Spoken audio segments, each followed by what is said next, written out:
Hey lads, welcome to another short dungeon guide. This time we are Underrot, and I didn't get footage from the PTR on this one, so I will be just running into M+0 and going through some main boss and trash mechanics. Starting with this first pool, there's a priest over here which casts the bolts, and he will also cast a heal called Dark Reconstruction, which you need to interrupt. The hunters will just root you to the ground and you won't be able to move. Once dead, some of the mobs are going to leave a spirit behind. Make sure to move away from that because it actually hurts a lot if you get hit. Next we have the Matrons, which are those big mobs. Be careful because every now and then they're going to have a frontal cleave. Definitely do not stand in front of that. You will also have to fight one of the big spirit mobs, which are going to cast Dark Omen. This one targets a player, it does a bunch of damage, and also there's a red circle on the ground. Make sure you're not standing inside of that and you spread, so only one person takes damage from that. The first boss is called Leaxa, and she has few important mechanics. She's going to be constantly casting Blood Bolt that you need to interrupt because it does a lot of damage. And every now and then she's going to teleport to a player casting Sanguine Fist, which is a small radius AoE. Definitely do not stand on that. Creeping Rot is a frontal, and she's also going to repeatedly cast that, so make sure you're not standing into the green frontal that comes out of the boss.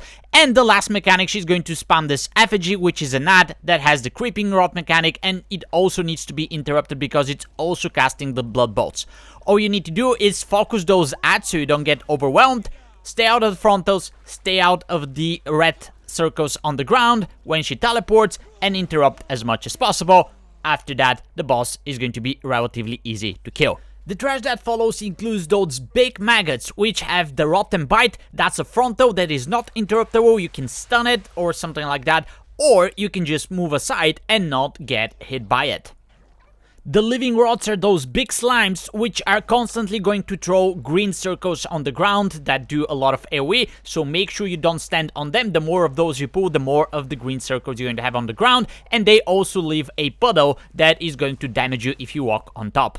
The big flowers are called Disease Slashers, and they have a very important cast to interrupt. It's called Decaying Mind, and if that gets cast, it's going to stun a player and put a huge absorb shield that is going to make it very hard to heal them. So always interrupt that with priority. The next mob is the Blood Swarmer, which is going to do two abilities. Sonic Screech is going to interrupt your casting and do a little bit of AoE, and then a player is going to get those red eyes above them. At this point they're fixated and the mob is just going to chase and hit them very hard, so any kind of stuns, slows are going to make miracles to reduce the damage taken from these Blood Swarmers.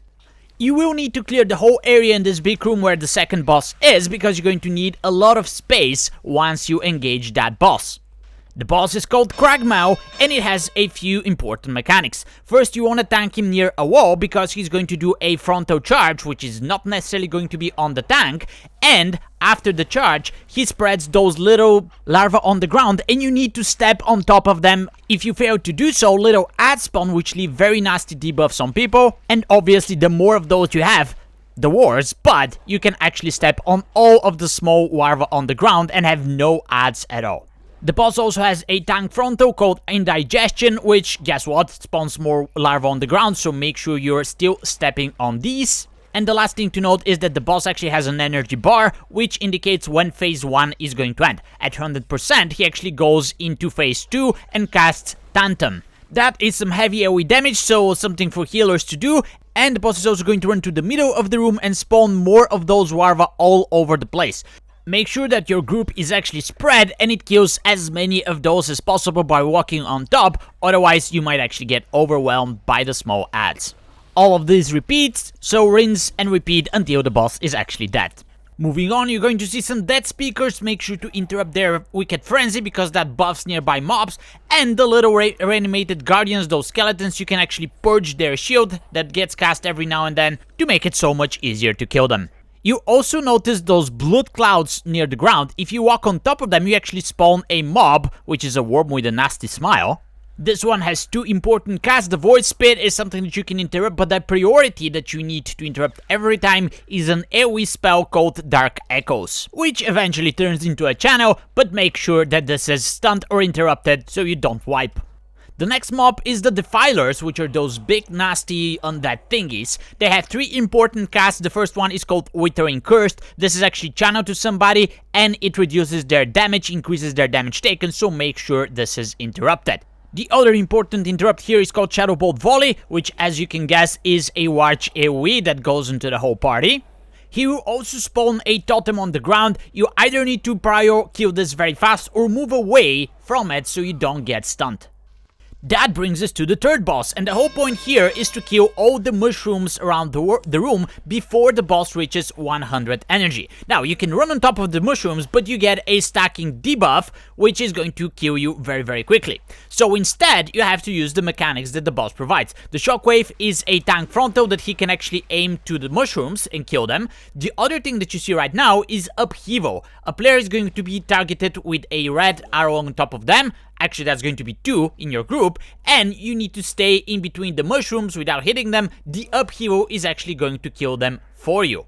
You also saw that the boss spawns those spores around the room, dodge them because they also apply a stacking debuff on you, and once the boss reaches 100% energy, he's actually going to make a cast called Festering Harvest, and the more shrooms are alive, the more damage you're going to take.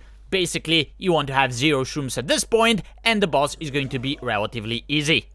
Rinse and repeat, kill the boss, move through an area where you can do a lot of skips and reach those 2 faceless corruptors, which are the last 2 mobs before the last boss. Those 2 have a couple of mechanics. The first one is a big frontal that you need to avoid because it hurts a lot, that's the Maddening Gaze, and the Abuser Reach actually spawns those tentacles on the ground that slap very hard, so if they're close to you, just move away and you'll be totally fine. You have to kill those 2 so that guy dude thingy comes and opens the door to the last boss. You just jump down and you are in the area where you're going to fight the last boss of the dungeon.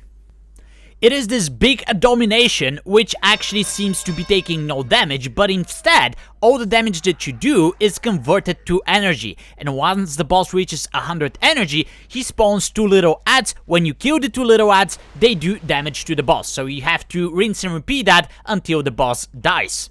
However, there are more mechanics. The Vow Explosion that you just saw makes everybody stack on top of the tank. Once he starts casting that, just move away, so that you're not targeted and hit by it.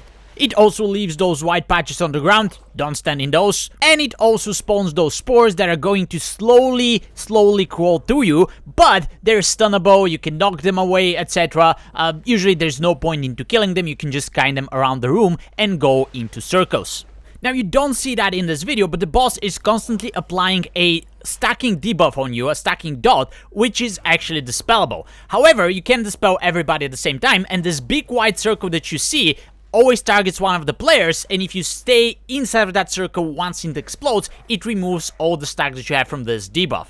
So basically that's another reason to stack on top of your tank, and at the bottom of the screen you can see the Blood Visage, which is those mobs that you need to kill. Once you kill them, they actually do damage to the boss. So, rinse and repeat, kill the boss, collect your shinies, and on to the next dungeon. If you like this short tutorial, feel free to subscribe to the channel because there's more of those coming up, and of course I will do more detailed and in-depth guides into the future. Thanks for watching, and see you in Underrot.